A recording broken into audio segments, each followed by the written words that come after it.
Assalamualaikum warahmatullahi wabarakatuh. Selamat pagi pemirsa. Seperti biasa, Hasanah Trans 7 hadir dengan rangkaian informasi Islami yang akan menambah wawasan Anda.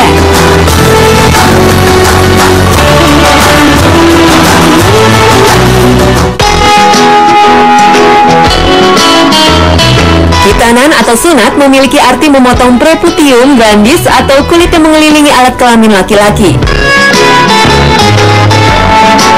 Tidak hanya seruan bagi laki-laki, khitan dilakukan juga kepada perempuan. Khitan memiliki manfaat untuk kesehatan karena membuang anggota tubuh yang menjadi tempat kotoran mengendap dan menghindari kemungkinan tertular penyakit kelamin. Menurut para antropolog, budaya khitan telah populer di masyarakat sejak pra-Islam. Ini dibuktikan dengan ditemukannya mumi perempuan di Mesir kuno abad ke-16 sebelum Masehi yang memiliki tanda klitoridektomi atau pemotongan yang merusak alat kelamin. Pada abad kedua sebelum Masehi, khitan perempuan dijadikan ritual dalam prosesi perkawinan. Dalam penelitian lain ditemukan khitan telah dilakukan oleh bangsa pengembara Semit, Hamit, dan Hamitoid di Asia Barat Daya, Afrika Timur, dan Afrika Selatan.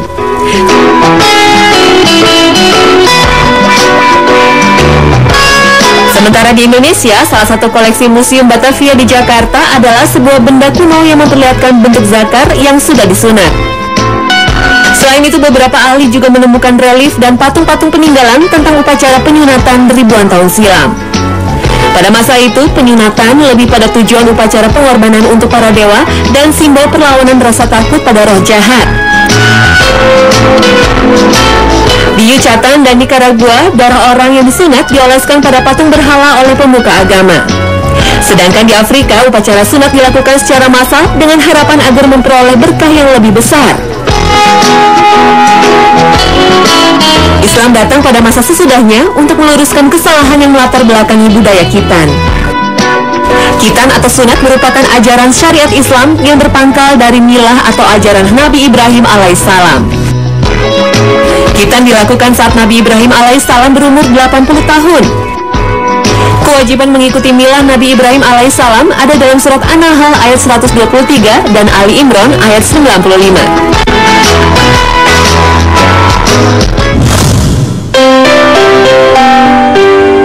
Hukum berkhitan dalam Islam berbeda antara laki-laki dan wanita. Para ulama seperti Imam Malik, Syafi'i, dan Hanafi berpendapat bahwa khitan wajib hukumnya bagi laki-laki, sementara Imam Hambali berpendapat sunnah muakkad. Sementara khitan bagi perempuan, para ulama memiliki pendapat yang berbeda. Sebagian mengatakan wajib, sunnah, ataupun hanya anjuran dan suatu kehormatan saja. Tetapi dari semua perbedaan pendapat para ulama, semuanya sepakat mengatakan khitan pada perempuan ada dasarnya di dalam Islam. Hikmahnya adalah bahwa keadaan organ perempuan itu berbeda satu sama lain, sehingga perlu tidaknya berkhitan pada perempuan dikembalikan kepada masing-masing individu. Khitan pada perempuan adalah memotong sebagian kulit yang menutupi organ sensitif wanita atau klitoris pen. Namun pada pelaksanaannya banyak kesalahan yang dilakukan umat Islam dengan memotong secara berlebihan seperti yang terjadi di masyarakat Afrika dan negara-negara muslim lainnya. Waktu berkhitan terbagi berdasarkan usia. Khitan wajib segera dilakukan pada saat memasuki usia balik. Di usia ini sholat adalah wajib. Tanpa khitan, sholat tidak sempurna, sebab suci yang merupakan syarat sahnya sholat tidak terpenuhi. Sedangkan pilihan terbaik untuk melaksanakan khitan adalah hari ke-7 setelah lahir atau 40 hari setelah kelahiran. Namun pada umumnya masyarakat mengkhitan anaknya pada usia antara 8 hingga 12 tahun. Banyak dokter yang setuju bahwa khitan dilakukan terbaik pada pertengahan umur 15 tahun. Hal ini dimaksudkan untuk memberikan waktu kepada jaringan kelamin laki-laki yang masih lunak agar dapat menghindari kemungkinan kerusakan jaringan karena proses khitan yang terlalu dini.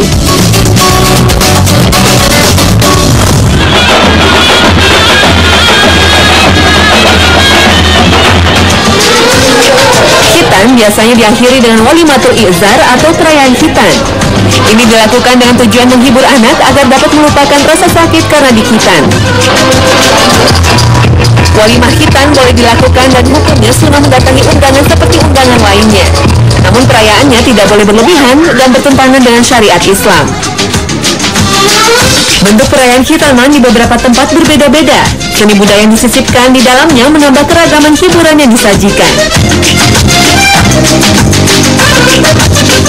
Di Indonesia, perayaan khitanan dimeriahkan berbagai macam bentuk kesenian, diantaranya sisingaan dari Subanan dan gurakan dari Cirebon. Kedua ritual ini bentuknya sama, hanya berbeda penamaan karena berbeda daerah.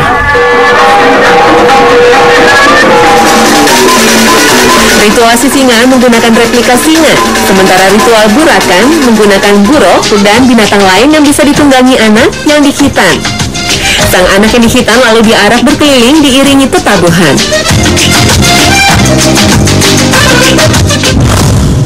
Berikutnya adalah informasi tentang ragam cara mempelajari Al-Quran yang berkembang di negara kita.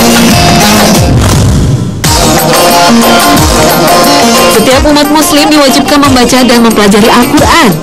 Al-Quran adalah sumber ilmu, hukum, aturan, dan ilmu pengetahuan yang menyimpan banyak sekali kemanfaatan dalam kehidupan. Dan berikut adalah beberapa metode baca tulis Al-Quran yang berkembang di negara kita. Metode pertama yang berkembang di Indonesia adalah metode Baghdadiyah. Metode Baghdadiyah adalah teknik mempelajari bacaan Al-Quran dengan mengajar satu huruf per huruf beserta makhrajnya. Metode Baghdadiyah bisa disebut metode Eja. Metode ini berasal dari Baghdad masa pemerintahan Khalifah Bani Abbasiyah. Tidak diketahui pasti siapa pelopornya, tapi metode ini telah berkembang secara merata di tanah air. Secara didaktik, materi-materinya diurutkan dari yang konkret ke abstrak, dari yang mudah ke yang sukar, dan dari yang umum sifatnya kepada materi yang terinci atau khusus. Secara garis besar, Qaidah Baghdadiyah memerlukan 17 langkah. 30 huruf hijaiyah selalu ditampilkan secara utuh dalam tiap langkah, seolah-olah sejumlah tersebut menjadi tema sentral dengan berbagai variasi. Variasi dari tiap langkah enak didengar karena bunyinya bersajak berirama. Indah dilihat karena penulisan huruf yang sama. Metode ini memiliki beberapa kelebihan, di antaranya bahan atau materi pelajaran disusun secara sekuen. 30 huruf hampir selalu ditampilkan pada setiap langkah secara utuh sebagai tema sentral. Pola bunyi dan susunan huruf disusun rapi. Keterampilan mengeja merupakan daya tarik. Materi tajwid secara mendasar terintegrasi dalam setiap langkah. Manusia selalu berkembang dan keilmuan selalu mengalami perubahan. Metode baca tulis Al-Quran pun tak lepas dari peningkatan. Metode selanjutnya adalah metode Iqra yang disusun oleh Asy'ad Humam dari Kota Gede, Yogyakarta. Dengan dibukanya Taman Kanak-kanak Al-Quran dan tempat pendidikan Al-Quran, metode Iqra semakin berkembang dan menyebar merata di Indonesia. Metode Iqra terdiri dari 6 jilid yang disusun berdasarkan kerumitan rangkaian huruf. Terdapat 10 sifat buku Iqra. Baca